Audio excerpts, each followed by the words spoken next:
Delhi Chief Minister Arvind Kejriwal is now addressing live the workers of the Aam Aadmi Party and the leaders. This is the first address of the Delhi Chief Minister after coming out of the jail, and all the party leaders and the Aam Aadmi Party cadre workers are present at the venue to listen to Arvind Kejriwal for the first time after he walked out of the jail. Let's cut across. Bharat माता की इनकलाब वंदे वंदे।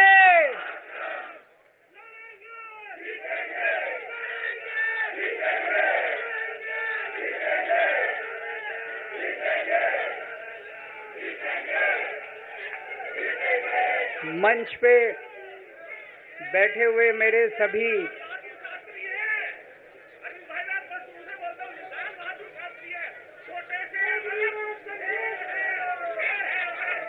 शुक्रिया। मंच पे बैठे हुए मेरे आम आदमी पार्टी के सभी साथीगण, नेतागण, आज यहाँ पे इतनी बड़ी संख्या में आए हुए सभी भाइयों बहनों और जो टीवी के माध्यम से इस वक्त देश भर में लोग देख रहे हैं, उन सभी भाइयों बहनों, माताओं, बुजुर्गों, बच्चों, आप सब लोगों को मेरा नमस्कार, सबको मेरा प्रणाम। I love you too. सबसे पहले मैं ऊपर वाले का शुक्रिया अदा करता हूं, भगवान का शुक्रिया अदा करता हूं, जिनकी हमेशा हम लोगों के ऊपर बहुत कृपा रहती है, बहुत आशीर्वाद रहता है भगवान का, भोलेनाथ का, हनुमान जी का बहुत आशीर्वाद रहता है। इसी वजह से इतनी बड़ी बड़ी मुसीबतों से निकल के हम लोग आते हैं। इतने बड़े बड़े सामने हमारे दुश्मन हैं जिनसे लड़के हम लोग सफल होते हैं। एक छोटी सी पार्टी जिसने इस देश की राजनीति बदल के रख दी। मैं इसीलिए सबसे पहले ऊपर वाले का पूरे सम्मान के साथ शुक्रिया अदा करता हूं और आशीर्वाद चाहता हूं।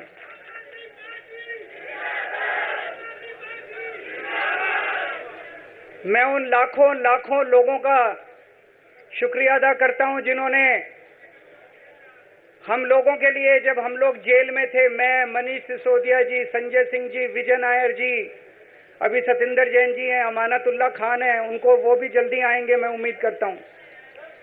जिन जिन लोगों ने हमारे लिए दुआएं की, मन्नतें मांगी, मंदिर मस्जिद गिरजे गुरुद्वारे गए, उन सब लोगों का मैं तहे दिल से शुक्रिया अदा करता हूं।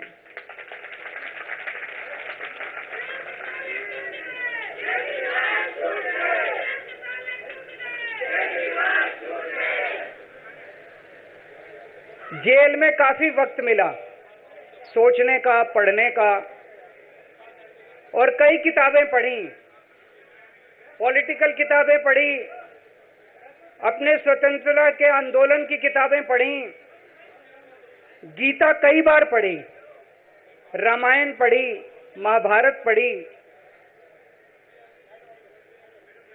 आज मैं अपने साथ एक किताब लेके आया हूं, ये भी मैंने कई बार पढ़ी, भगत सिंह की जेल डायरी। आप लोगों ने पढ़ी है? पढ़ना इसको जरूर, खरीद लेना, खरीद के इसको पढ़ना, भगत सिंह की जेल डायरी। जब भगत सिंह जेल में थे, आज से 90-95 साल पहले, उन्होंने जेल के अंदर अपने लेख लिखे थे, वो लेख इसमें है। और जेल के अंदर से उन्होंने बाहर कई लोगों को खत लिखे थे, उन्होंने अपने क्रांतिकारी साथियों को खत लिखे थे, उन्होंने देश के युवाओं के नाम खत लिखे थे। बलिदान से पहले साथियों को अंतिम पत्र 22 मार्च 1931, ये खत उन्होंने जेल से लिखा और उनके साथियों तक पहुंचाया अंग्रेजों ने। बटुकेश्वर दत्त की बहन प्रोमिला को पत्र, बचपन के दोस्त जयदेव गुप्ता को पत्र, वाइसरॉय को पत्र, ये सारे पत्र अंग्रेजों ने भगत सिंह के पहुंचाए। युवाओं के लिए जो पत्र लिखा वो पत्र बकायदा युवाओं के एक सम्मेलन में पढ़ के सुनाया गया। भगत सिंह की शहादत के 95 साल बाद आजाद भारत के अंदर एक क्रांतिकारी मुख्यमंत्री जेल गया। मैं अभी जेल गया, मैंने जेल से एक ही पत्र लिखा था एलजी साहब को। 15 अगस्त था, देश का स्वाधीनता दिवस था। देश के आजादी के दिवस के ऊपर दिल्ली का मुख्यमंत्री दिल्ली सरकार की तरफ से झंडा फहराता है। मैंने एलजी साहब को 3 दिन पहले चिट्ठी लिखी, 15 अगस्त के 3 दिन पहले, कि एलजी साहब, मैं चूंकि जेल में हूं, मेरी जगह आतिशी जी को झंडा फहराने की इजाजत दी जाए। कुछ गलत तो नहीं लिखा? वो चिट्ठी मेरी एलजी साहब तक नहीं पहुंचाई गई, मुझे चिट्ठी वापस करी गई और मेरे को ये वार्निंग जारी की गई। ये वार्निंग भी लेके आया हूं, जिंदगी भर साथ रखूंगा ये मेरे को वार्निंग दी गई कि दूसरी बार अगर आपने एलजी साहब को चिट्ठी लिखने की हिम्मत करी तो आपके साथ जो फैमिली मुलाकात होती है हर हफ्ते, वो फैमिली मुलाकात बंद कर दी जाएगी। मैं मन में सोच रहा था, अंग्रेजों ने भी नहीं सोचा था कि आजाद भारत के अंदर 95 साल के बाद अंग्रेजों से ज्यादा क्रूर और अत्याचारी शासक इस देश के ऊपर आएगा। आपने सुना होगा, बटुकेश्वर दत्त और भगत सिंह ने असेंबली में एक बम फेंका था, या सुना सब लोगों ने? तो दोनों को जेल हुई, दोनों को एक ही जेल में रखा गया, बगल बगल वाली कोठरी में रखा गया। ये मैं चिट्ठी पढ़ के सुना रहा हूं आपको, भगत सिंह की, जो उन्होंने प्रोमिला को, बटुकेश्वर दत्त की बहन को लिखा। कल रात बट्टू को किसी दूसरी जेल में भेज दिया गया है, तब तक वो उनके साथ ही था भगत सिंह के। ये चिट्ठी 17 जुलाई 1930 की है। उनकी जुदाई मेरे लिए असहाय हो रही है। भगत सिंह लिख रहे हैं बटुकेश्वर दत्त की बहन को कि बटुकेश्वर दत्त की जुदाई मेरे लिए असहनीय हो रही है। आज पहला दिन है जब मैं अपने को पूरी तरह उद्विग्न पा रहा हूं और मेरे लिए हर मिनट एक बोझ बन गया है। एक मित्र से जुदा होना सचमुच सगे भाई से भी ज्यादा प्रिय थे मेरे को बटुकेश्वर। तो दोनों साथ रहते थे। 95 साल के बाद मनीष सिसोदिया और केजरीवाल एक ही केस में जेल जाते हैं। मनीष सिसोदिया को अलग जेल में रखते हैं, मेरे को अलग जेल में रखते हैं, साथ मिलने की इजाजत नहीं दी जाती। आजादी की लड़ाई जब हुई, जवाहरलाल नेहरू जेल गए, महात्मा गांधी जेल गए, बाबा साहब अंबेडकर जेल गए, चंद्रशेखर आजाद जेल गए, अशफाकुल्ला जेल गए, कितने स्वतंत्रता सेनानी जेल गए, कई कई सालों तक जेल गए। जब वो जेल जाते थे, उनसे मुलाकात के लिए उनके साथी उनसे मिलने जाया करते थे, उनके घर के लोग जाते थे, उनके रिश्तेदार उनसे मिलने जाते थे, और जब वो मिलने के लिए जाते थे वो उनसे पॉलिटिकल बातें करते थे। वो उनसे बातें करते थे कि कैसे अंग्रेजों को उखाड़ के फेंकना है, जब मिलने के लिए जेल में जाते थे। जब मैं जेल में था, एक दिन संदीप पाठक मेरे से मिलने के लिए आया। मैं भी पॉलिटिकल आदमी हूं, वो भी पॉलिटिकल, हमारी पार्टी का संगठन मंत्री है। आके उसने मेरे से पॉलिटिकल बातें करी, और क्या करता, रोमांटिक बातें थोड़ी करता। तो पॉलिटिकल आदमी वो, पॉलिटिकल आदमी मैंने उससे पूछा देश में क्या चल रहा है, उसने देश की पॉलिटिकल हालत बताई। मैंने उससे पूछा पार्टी में क्या चल रहा है, उसने संदीप पाठक को ब्लैकलिस्ट कर दिया गया, उसके बाद मेरे से मिलने नहीं दिया गया।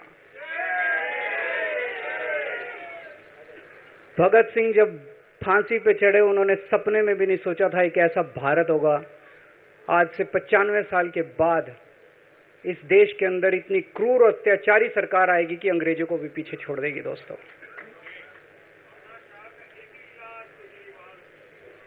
मुझे जेल क्यों भेजा इन लोगों ने? ऐसा नहीं कि केजरीवाल ने कोई भ्रष्टाचार किया, वो इनको भी पता है, मेरे को भी पता है, आपको भी पता है। इन्होंने जेल क्यों भेजा मेरे को? इनका मकसद था आम आदमी पार्टी को तोड़ना। इनका मकसद था केजरीवाल के हौसले को तोड़ना, केजरीवाल की हिम्मत को तोड़ना। इन्होंने फॉर्मूला बना रखा है। आप देख रहे हो किस तरह से एमएलए तोड़ दो, एमएलए खरीद लो, ईडी भेज के डरा दो, सीबीआई भेज के डरा दो, फर्जी केस कर दो, जेल में डाल दो, पार्टी तोड़ दो। महाराष्ट्र में कैसे उन्होंने दो दो राष्ट्रीय पार्टियां तोड़ दी, पार्टी तोड़ दो, सरकारें गिरा दो और अपनी सरकार बना लो। इनको यह लग रहा था केजरीवाल को जेल भेज देंगे तो दिल्ली में इनकी पार्टी टूट जाएगी, दिल्ली में बीजेपी की सरकार बना लेंगे। इनको लग रहा था पंजाब की सरकार तोड़ के पंजाब में हम अपनी सरकार बना लेंगे, इनके एमएलए तोड़ लेंगे। लेकिन हमारी पार्टी नहीं टूटी, हमारे एमएलए नहीं टूटे, हमारे एमएलए तो छोड़ो, कार्यकर्ता भी नहीं टूटे। इनकी बड़ी बड़ी साजिशों के खिलाफ, बड़े बड़े षड्यंत्रों के खिलाफ केवल आम आदमी पार्टी में ताकत है जो आज इनका सामना कर रही है। इनको लगा केजरीवाल के हौसले तोड़ देंगे। आज मैं आपके सामने खड़ा हूं और मैं पूरे विश्वास के साथ कह रहा हूं कि जेल के इन 150-200 दिन जो मैं जेल में रहा, इन दिनों ने मेरे हौसले को और 100 गुना बढ़ा दिया है, कम करने की बजाय। ये लोग पूछते हैं कि केजरीवाल जब जेल में था इसने इस्तीफा क्यों दिया, क्यों नहीं दिया? जेल में से सीएम के पद से इस्तीफा क्यों नहीं दिया? मैंने इस्तीफा इसलिए नहीं दिया क्योंकि मैं देश के जनतंत्र को बचाना चाहता था। इन्हें जो इतने फॉर्मूले बना रखे हैं, एमएलए तोड़ दो, पार्टियां तोड़ दो, एमएलए खरीद लो, डरा दो, अब एक फॉर्मूला और इन्होंने नया बनाया है। जहां जहां ये चुनाव हारे, वहां वहां के मुख्यमंत्री पे फर्जी केस करके उसको गिरफ्तार कर लो और उसकी सरकार गिरा दो। अगर मैं इस्तीफा दे देता, अगर मैं हेमंत सोरेन साहब ने इस्तीफा दिया, मैं भी इस्तीफा दे देता। इन्होंने सीतारमैया पे भी अभी केस किया है, इस सीतारमैया साहब के ऊपर। इन्होंने पिनाराई विजयन के ऊपर भी केस कर रखे हैं, ममता दीदी के ऊपर केस कर रखे हैं। ये एक ऑपोजिशन के मुख्यमंत्री को नहीं छोड़ते, एक एक को पकड़ के फर्जी केस कर करके उनको जेल में डाल देते और एक एक की सरकार गिरा देते। मैं जेल में गया, अभी 10 दिन पहले सुप्रीम कोर्ट की एक बेंच ने पूछा सरकार से कि जेल के अंदर से सरकार क्यों नहीं चल सकती। बड़ा आप लोगों ने अखबार में, सुप्रीम कोर्ट ने पूछा है केंद्र सरकार से कि जेल के अंदर से सरकार क्यों नहीं चल सकती, तो जेल के अंदर से सरकार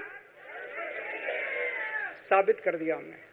अब मैं देश के सारे नॉन बीजेपी मुख्यमंत्रियों से हाथ जोड़ के विनती करना चाहता हूं, अब अगर प्रधानमंत्री जी हिम्मत करें आप पे फर्जी केस करके आपको जेल में डालें, इस्तीफा मत देना, किसी हालत में इस्तीफा मत देना।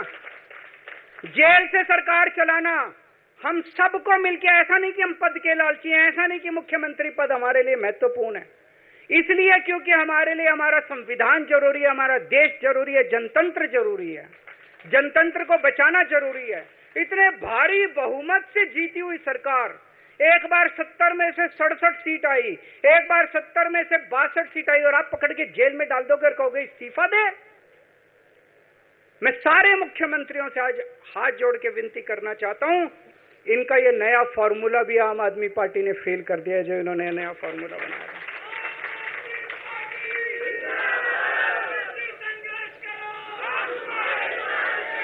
आज इनकी हर षड्यंत्र, हर साजिश से सामना करने की ताकत आम आदमी पार्टी में है। क्यों? क्योंकि हम ईमानदार हैं। दिल्ली में सरकारी स्कूल थे, गरीबों के बच्चे सरकारी स्कूल में पढ़ने जाया करते थे। सरकारी स्कूलों की हालत बहुत खराब थी, गरीबों के बच्चों का कोई भविष्य नहीं था। 16 लाख बच्चे दिल्ली के सरकारी स्कूलों में पढ़ते थे। टूटे फूटे टिन के स्कूल थे, डिब्बे थे, स्कूल क्या डिब्बे थे, कोई पढ़ाई नहीं होती थी, गरीबों के बच्चों का भविष्य खराब था। उन गरीबों के बच्चों को पिछले 10 साल के अंदर 18 लाख बच्चों को हमने सरकारी स्कूल अच्छे बना के भविष्य दिया है।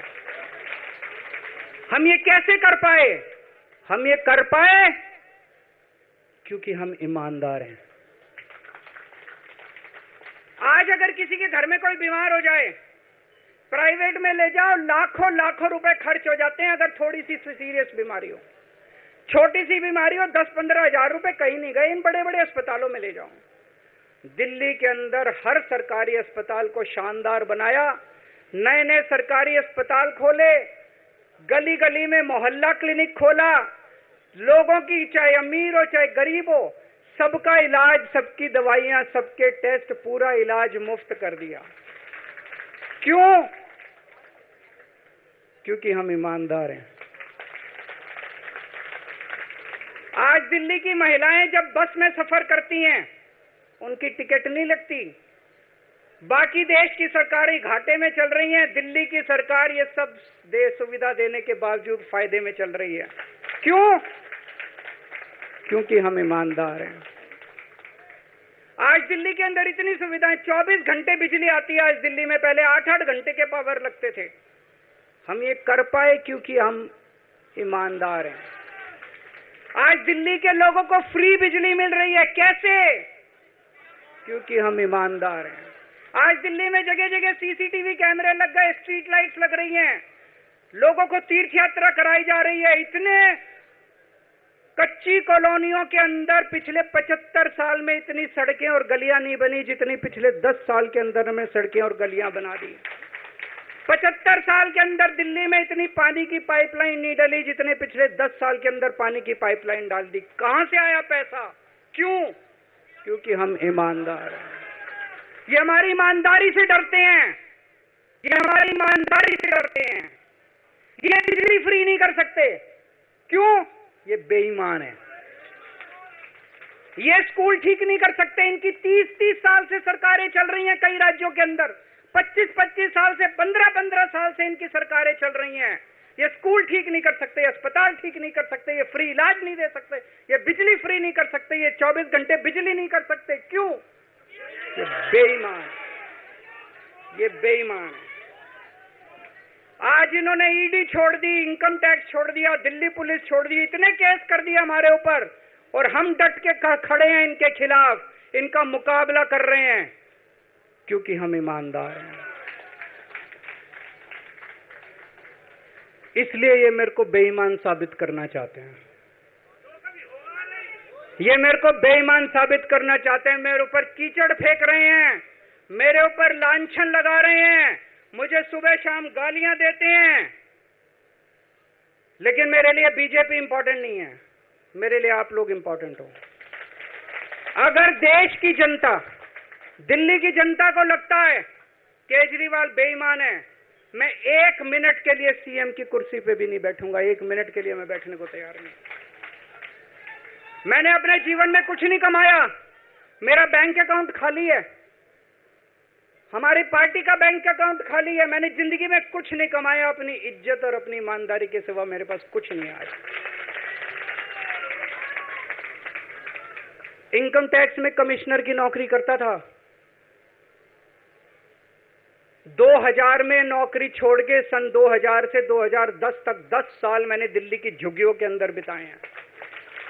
कुछ महीने दिल्ली की झुग्गियों में जाके रहा मैं, झुग्गी के अंदर, नंद नगरी, सुंदर नगरी की झुग्गियों के अंदर मैंने गली गली में खाक छानी है कि गरीब आदमी रहता कैसे, उसके घर का गुजारा कैसे चलता है।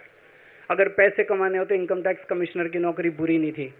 और जब मैंने नौकरी छोड़ी थी तब कोई पार्टी नहीं थी, कुछ नहीं थी। ऐसा नहीं था कि उस टाइम ये था मुख्यमंत्री बनने चला था या कोई पार्टी, कुछ नहीं था, कोई भविष्य नहीं था। केवल देश के लिए जुनून था कि देश के लिए कुछ करना है, देश के लिए कुछ करने हैं। 49 दिन की सरकार के बाद इस्तीफा दिया था, अपने असूलों के लिए इस्तीफा दिया था। किसी ने इस्तीफा मांगा नहीं था, अपने आप इस्तीफा दिया था। आज के तारीख में, आज के जमाने में कोई अपनी चपरासी की नौकरी नहीं छोड़ता। मैंने मुख्यमंत्री की कुर्सी छोड़ी थी, अपने आप छोड़ी थी। न पद का लालच है, न दौलत का लालच है, केवल देश के लिए कुछ करने का जुनून है, देश के लिए कुछ करने के लिए आए हैं।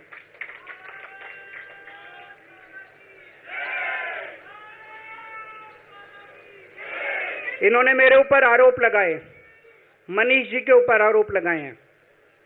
इस देश का जो सबसे कठोर कानून है, ईडी का कानून, पीएमएलए, जिसमें बेल भी नहीं मिलती, बेल मिलनी भी मुश्किल है, उसके अंदर हमारे ऊपर तरह तरह के इन लोगों ने आरोप लगाए हैं।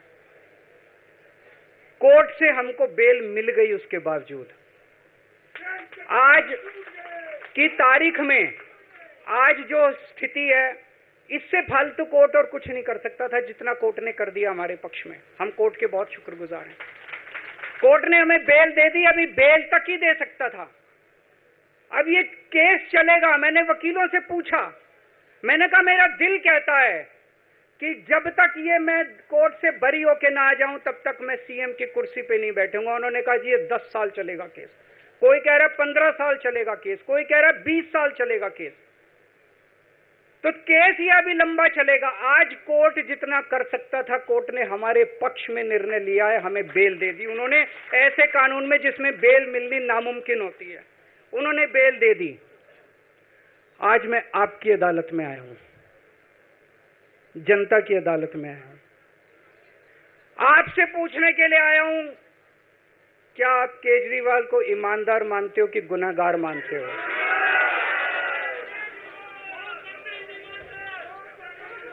मैं दिल्ली की जनता से पूछना चाहता हूं, मैं देश की जनता से पूछना चाहता हूं कि क्या केजरीवाल ईमानदार है कि गुनहगार है? दोस्तों, 2 दिन के बाद, आज से 2 दिन के बाद मैं सीएम की कुर्सी से इस्तीफा देने जा रहा हूं।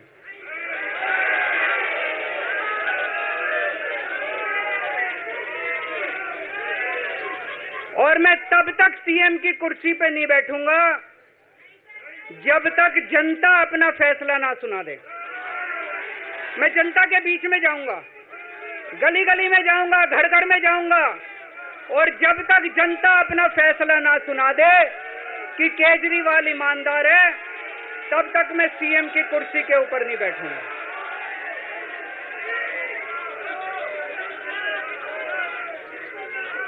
आज से कुछ महीने बाद चुनाव है, दिल्ली के चुनाव है।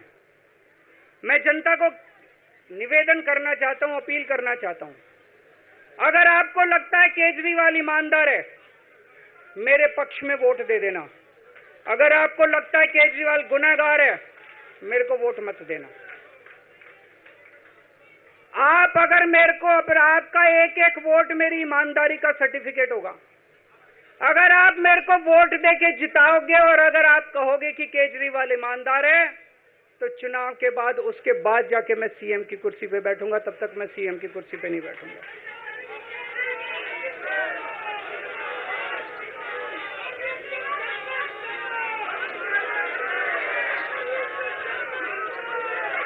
आपको लग रहा होगा अभी अभी जेल से रिहा होके आया है, ये कैसा क्यों बोल रहा है? अभी अभी जेल से रिहाई होके आया है, अब ये इस्तीफा क्यों दे रहा है? इन्होंने मेरे ऊपर आरोप लगाया है, इन्होंने आरोप लगाया है कि केजरीवाल चोर है, इन्होंने आरोप लगाया है केजरीवाल भ्रष्टाचारी है, इन्होंने आरोप लगाया है केजरीवाल ने भारत माता के साथ धोखा किया है। ये करने के लिए नहीं आया था मैं, सत्ता से पैसा और पैसे से सत्ता, इस खेल के खेलने के लिए मैं नहीं आया था। मैं देश के लिए कुछ करने के लिए आया था। जब 14 साल के बाद भगवान राम वनवास से लौटे, सीता मैया को अग्नि परीक्षा देनी पड़ी थी। आज मैं जेल से आया हूं, मैं अपनी अग्नि परीक्षा देने के लिए तैयार हूं।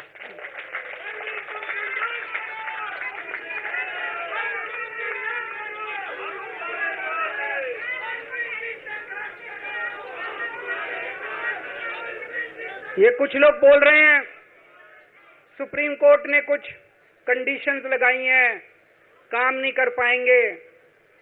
पिछले 10 साल में इन लोगों ने कंडीशन लगाने में कोई कसर छोड़ी थी?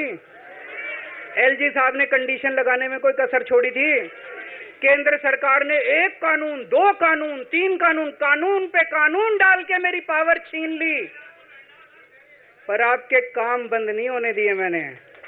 ये कंडीशन हमारे लिए कोई वो नहीं रखती, कोई हमारे लिए अड़चन पैदा नहीं करती ये कंडीशन। इन कंडीशन को भी देख लेंगे, लेकिन मेरे लिए जो मायने रखता है वो है, मैंने अपनी जिंदगी में ईमानदारी कमाई है। अगर आपको लगता है केजरीवाल ईमानदार है, जम के वोट दे देना मेरे पक्ष में। चुनाव के बाद सीएम की कुर्सी पे जाके बैठूंगा।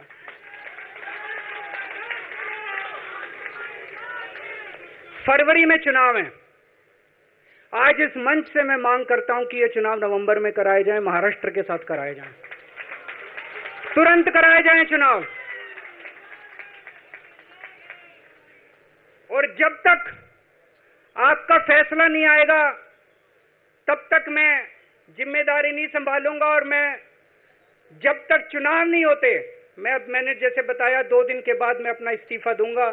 जब तक चुनाव नहीं होते तब तक मेरी जगह आम आदमी पार्टी से कोई और मुख्यमंत्री बनेगा। अगले 2-3 दिन के अंदर विधायक दल की मीटिंग होगी और विधायक दल की मीटिंग में अगले मुख्यमंत्री के नाम का तय किया जाएगा।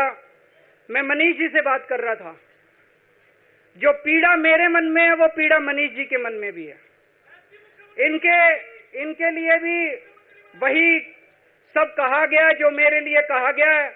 मनीष जी का भी कहना है कि ये दिल्ली के उप मुख्यमंत्री और शिक्षा मंत्री और मंत्री का पद तभी संभालेंगे जब दिल्ली की जनता कहेगी कि मनीष सिसोदिया ईमानदार है।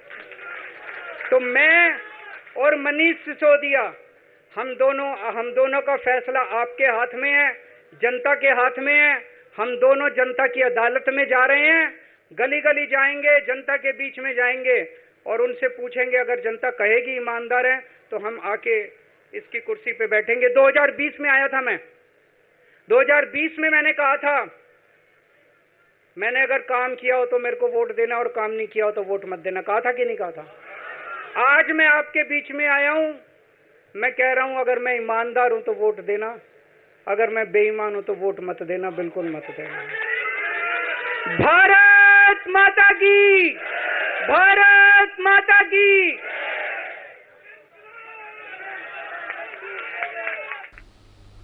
For more such videos, subscribe to the NewsX YouTube channel, hit the bell icon.